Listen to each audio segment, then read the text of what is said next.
এই বদমাসটা পিঁপড়েটাকে খুব ডিস্টার্ব করছিল।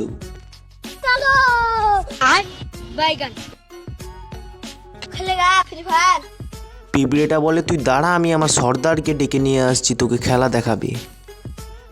পিঁপড়েটা গিয়ে তার সর্দারকে সব কথা বলে। সর্দার শুনে তো লোভে পাপ হয়ে যায়। সর্দার ছাতু ফিটিয়ে তার পিঁপড়ে সেনাকে ডাকতে শুরু করে। সব পিঁপড়ে সেনা ছুটে এসে প্ল্যান শুনতে থাকে গুরুদের পাশে। সর্দার প্রথমে তার 3টে পিঁপড়েকে পাঠায়, কিন্তু 3টে পিঁপড়ে গিয়ে দেখে বক্সের ভিতরে খাবার আছে। বক্সের ভিতর খুলতেই হাঁস তাদের উপরে হাড় দিয়ে ফেলে। তাদের পথের কাঁটা দূর করার জন্য হাঁসটিকে তারা সবাই মিলে তুলে নিয়ে যায় খালে ফেলানোর জন্য। সবাই মিলে